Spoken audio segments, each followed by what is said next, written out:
Please subscribe Tito Manny Vlog.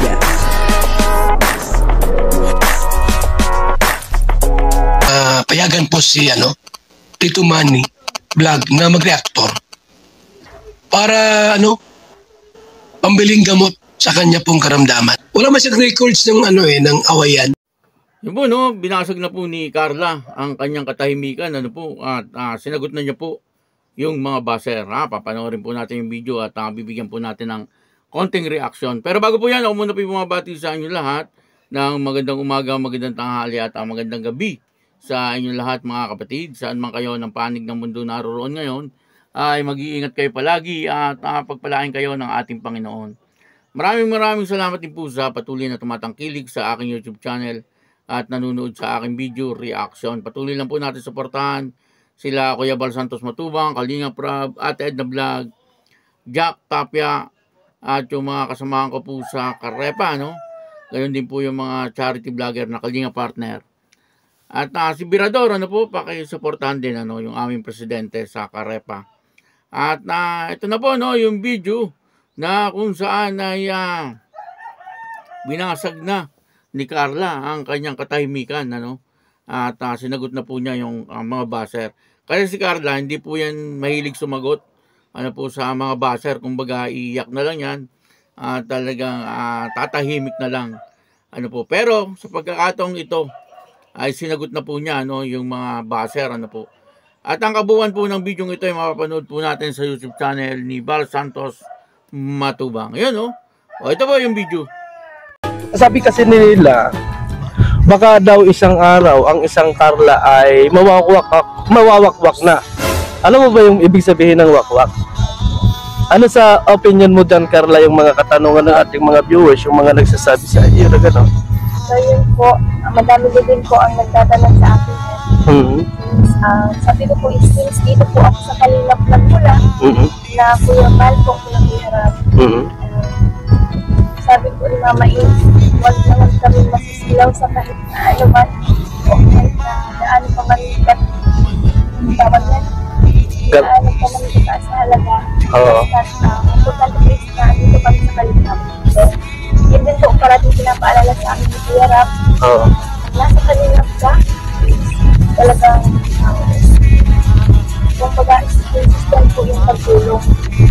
Tawag ng pag mawak matapos yung sponsor sa akin nila. Parang kaya alam naman po yun. Yes. Ano ang masasabi mo sa mga taong nagsasabi sa'yo na ang isang Carla ay nagbago na?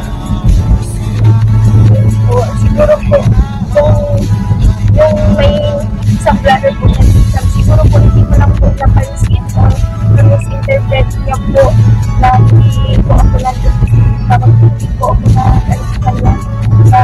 approach. Pasensya lang po kung sino ba po yun. Yun po.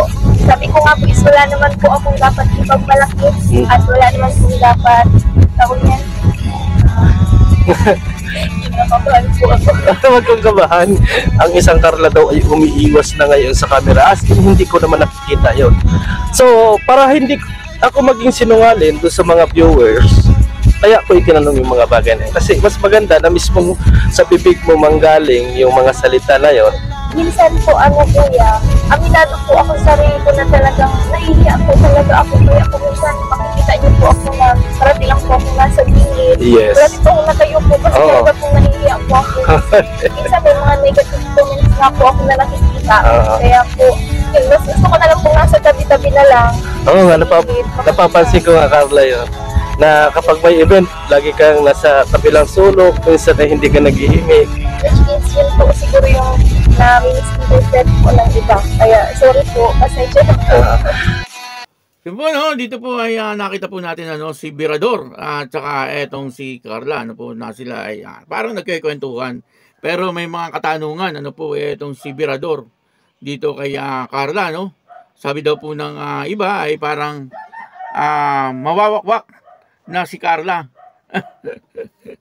Sino kaya ang mga gumagawa ng mga isyung gano'n? Talaga nga naman. Yung mga tao minsan ay talagang walang magawa. Kumbaga ay gumagawa po sila ng pambabas kay Carla para maging issue. Ganun talaga, no, kapag sumisikat ay talagang marami po ang naiinggit at marami ang nambabas.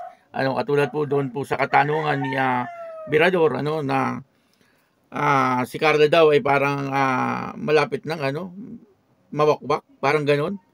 Po, yan po ay maliwanag na pambabas. Po, at sinagot naman po ni Carla na malabo daw po yung mangyari. Hindi daw po niya ang gagawin sapagkat kung saan daw po siya nagsimula, ay doon daw po siya magpapatuloy. Yun po ang sabi ni Carla. At nakikita naman po natin kay Carla, po, na hindi siya basta-basta mawawakwak, at hindi po siya basta-basta masisilaw, po, sa pera. Nakikita naman po natin, yung birthday niya po, talagang napakarami po ang nagbigay sa kanyang pera. Di po ba? Siguro, yun lang, pwede na pong pang negosyo, ng pamilya ni Carla. Paano siya mawawakwak, po? Pag umalis po siya sa Kalingap, wala na pong ganun. Di po ba? Ito, lang po to, sa katotohanan lang po tayo. Po, pagka umalis po si Carla sa Kalingap, wala na pong ganun ang mangyayari.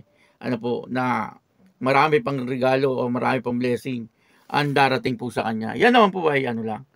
Po, kung sakali, pero malabo pong mangyari na etong si Carla ay umalis sa Kalingap, yan po ang turo din sa kanya ng kanyang mga magulang. Po, at syempre, kinausap din daw po siya ni Kalingap Rab, po. Kaya, yun, sinagot po ni Carla yung mga bagay na yon. At may nagsasabi rin na parang etong si Carla ay masyado ng tumataas. At para bang hindi na raw makausap. May mga nagsasabi, po. Pero sa tingin naman po natin, napakabait na bata nitong si Carla, at malabo pong mangyari yon. Po, nakikita naman po natin, sa mga sinasabi ni Carla sa kanyang mga kilos. Natural lang na sa ngayon ay magaganda na ang kanyang mga kasuotan. Po, at siyempre may mga alahas ng konti at nakapag-makeup na, kumbaga ay nakikita na rin po natin siya na kumakain sa mga lugar na masasarap na kainan. Natural lang po yun kasi ang ibig sabihin po nun ay umaasenso at nagiging successful etong si Carla sa poder ng Kalingap. Po, yun po ang maganda, habang tumatagal ay umaangat yung buhay. Po, kaya marami ang naiinggit,